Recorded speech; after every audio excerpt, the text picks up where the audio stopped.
Limelight very much, they recruit on the basis of values.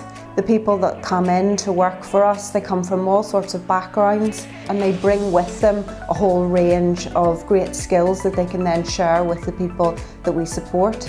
So then we go on to develop them in terms of their care career. We have 420 staff and they're vital from domestics, from carers, from nurses. Everybody has such a pivotal role to play. And they do it with passion and with empathy and with care. They are the experts in what they do. So it's about our engagement with them to find out what do they need from us to equip them to do the jobs to the best of their abilities. Every day is different. There's never a day the same, is there? Ever. No. There's always something different. And I just like how close all the staff are and how we really interact with the residents, and yeah. We just make a difference to their day. Yeah, we do, yeah. We genuinely care about our residents, don't we? It's special.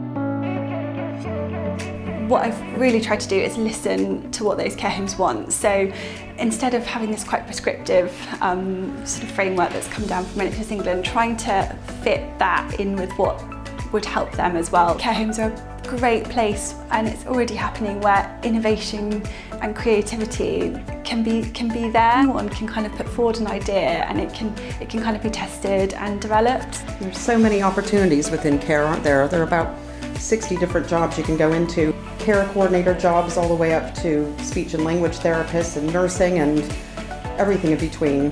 People need to see that there are progression opportunities in health and care, because right now it doesn't have the best of sort of images. So we really want to sort of change that, make people aware of the great opportunities available. I think it's about how can we make a difference? What is it that we can do that's going to make a difference to people's lives? And I think we both really are quite passionate, and I know it's a term that's overused, but we are quite passionate that the learning and development that we provide does make a difference to people's lives. And I think that's our real motivation.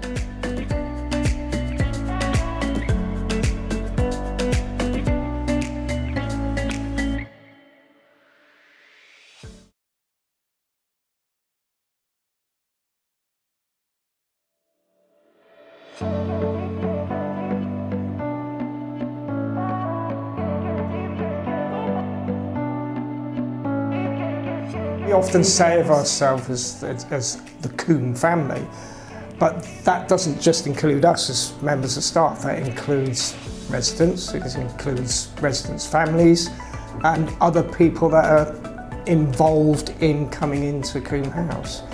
We've got a massive amount of activities, trips out, trips to the pub, trips to the beach, getting their feet wet in the sea. Things that for the last maybe 15, 20 years of their lives they haven't been able to do because there's been nobody to support them. Tailoring support plans to their needs. You know, we believe, and especially me, of empowering our guys to do everything that they want. There's nothing they can't do. And for me, there's nothing better than seeing them achieve what they want. Everything's centred around the residents. As managers, we're all approachable, so we all work on the floor as well. So I think you can't manage a home unless you're on the floor getting to know the residents.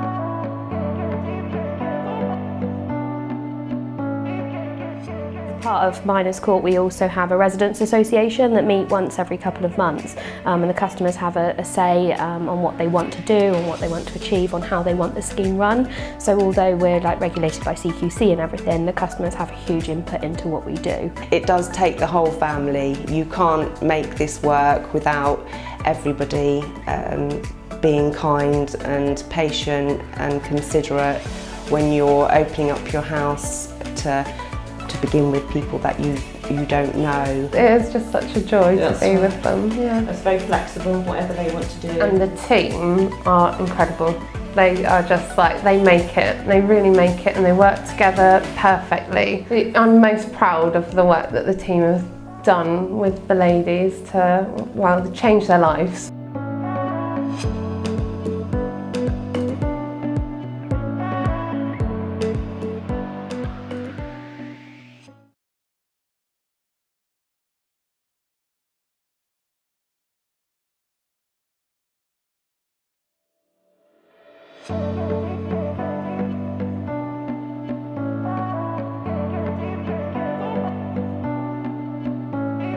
We plant the seeds and we just watch people grow, and it's a real privilege. Sometimes I watch people, they can take 20 minutes to get the confidence to walk from the front door into the centre, and 6 weeks later they'll be running their own groups. So it's brilliant, it's confidence building, you know, it's tackling sort of social isolation because people come in, they'll make friends, the banter between them. So we like to think that we offer so much, a safe place to come where they can have enjoyment, they can have fun. We like to think we're part of the community, and we do lots of projects. So we've got a community fridge, we've got a gardening group, so we encourage people to come in. Anything that is community based and people helping people, that's what we're about really. I think our main aim as well is to be inclusive with every background. I think that's what makes us special. Yeah.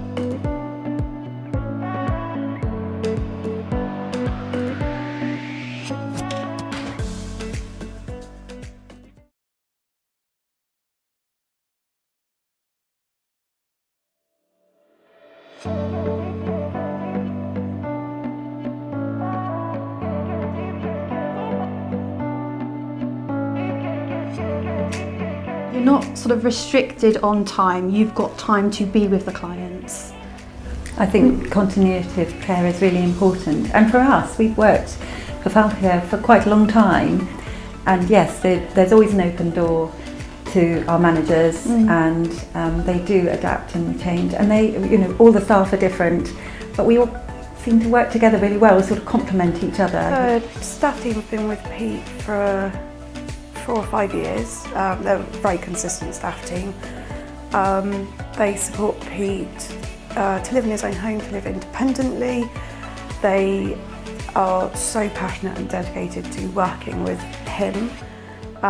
They know all of his care needs, all of his social needs. For me, I would have to say it is the team, and it isn't, the services are all fairly similar. It's what you make of the team. With domiciliary care, it's traditionally hard to make sure that they've got a strong bond, because you could be working, you know, the opposite to what your colleague is working. So having that really strong link and the team working is sort of reinforced by the fact that they are, like they said, a family. They will support each other at short notice.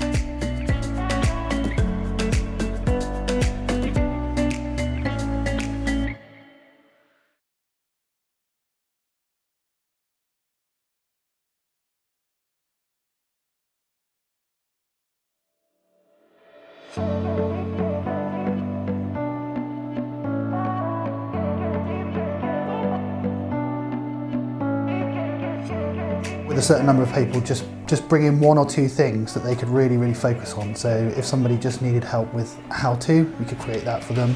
Or if one person who has no interest in technology other than looking at YouTube, that's a stepping stone to get them onto the next part and the next part and the next part. They supplied us with 1 more Echo Spot and a tablet which has got Alexa on it, and we use that across all our units. We've got one in our dementia unit. We have a mobile one which we go around and we do one-to-ones with residents in their rooms, residents that can't come out of the room or don't want to do group activities. The use of technology is something that we're actively looking at the whole time. We know that it can make our lives easier, and we need to embrace technologies as we move forward. I think the really important thing though that Hayley's brought out is making sure that we have a blend of using technology but also maintaining the human touch as well.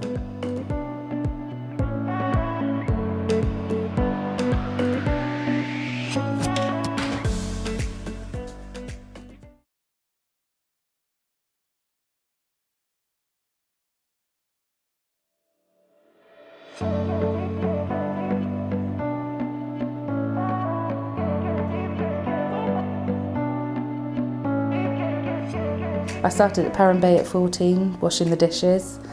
And then I said that I would like to do office work. I'm an administrator, but I like to say here, there and everywhere. I do the payroll. Sometimes I go out on trips. I suppose it's the variety of roles, because we don't just do one thing. We don't go to one and home, we don't we've go got loads yeah. of different homes, so it's a varied work. Every day's different, basically. Yeah. So that's quite good. Yes, it's a big shock. And it does, I suppose in a way, it does prove that you are not just a number at the end of the payroll. It's just so rewarding. I can be myself and seeing that I do make a difference to the residents' lives. I'm just doing my job really, but it is nice to know that I'm appreciated.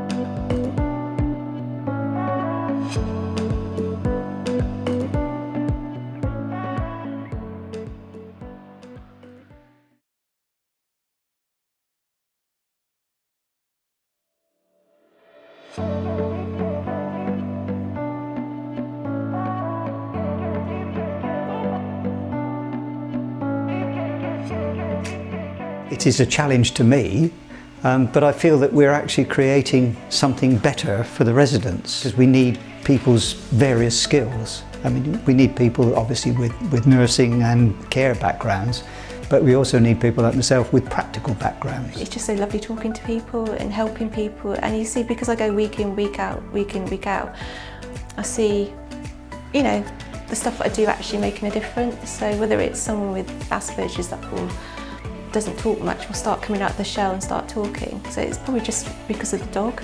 Because they feel comfortable giving the dog a cuddle, then they'll start engaging with me. And so many people suffer in silence, so if I can do something as part of the team that helps someone to go somewhere like a shop or a cafe or a museum, or to see a show, or to make their school life easier, or to be understood from a communication viewpoint, to make them feel as accepted as every other human being on this planet, that's got to be desperately important, and that's what motivates me, that's what keeps me going. You've got to give back to the planet. You have to give back to this society, this planet that we're in. It's easy to say, it's so much harder to do, but by doing, you become a better person.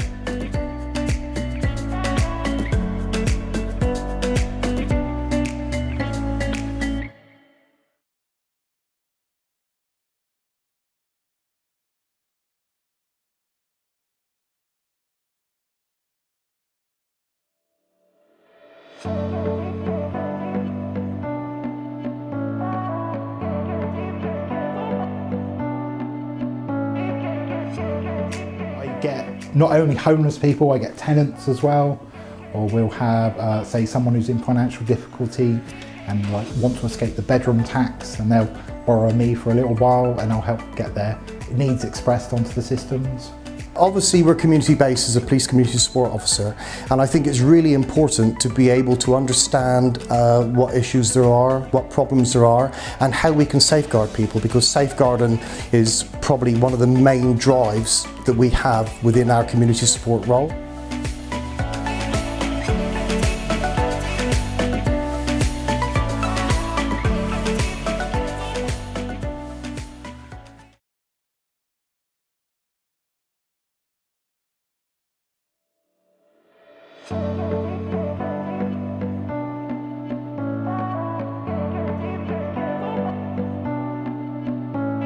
I like to think that I know who everybody is if they were to come in the office, and we can sit and have a chat, and that's really important to me, that I have an open door policy and that people do feel that they can come in and they can talk, and I think that's part of being a leader, that you're not separated, you're not setting yourself aside from the rest of the people that you work with.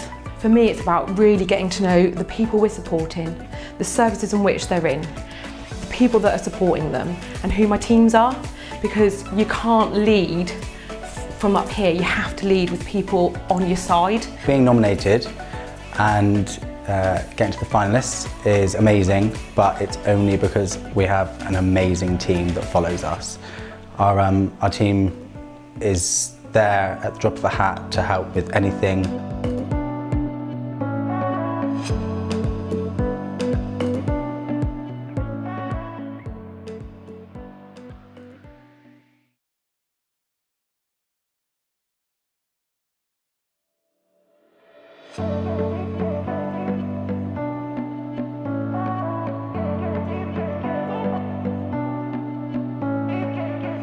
and support is a fantastic area to work in. It's probably the most valuable thing that you can do as an individual at whatever level. So whether you're volunteering and you pop into your neighbour and you help them, you know, get their breakfast in the morning or just sit and have a chat, or whether you're the director of an organisation that provides thousands and thousands of hours of care and support per week. I support 2 people in their own home, basically just with every part of their daily lives, and just to enable them to fulfil their lives and do whatever they want to do. Caring it doesn't feel like a job. It's one of the most rewarding things you can do. I came into care about 8 years ago now, and I don't intend to go anywhere else. So we're actually going out there and we're getting the people we support out into the community and sort of breaking down the barriers, getting them, you know, helping them reach their full potential and being as independent as possible. And that's why we love what we do.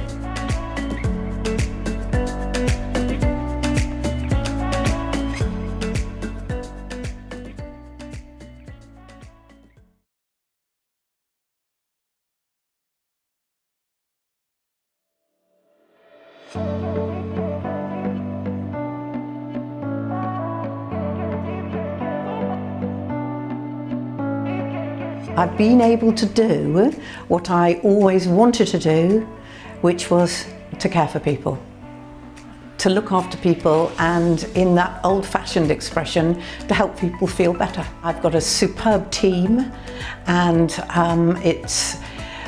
it just is what keeps me going every day. It's fantastic to see that we've been recognised for the work that the teams have really been putting in, and there's not one member of staff in Valued Lives who don't go so far above and beyond what would normally be expected of them. And I think if it wasn't for them, we wouldn't be here today. It's about having a passion for making a difference to people's lives and caring.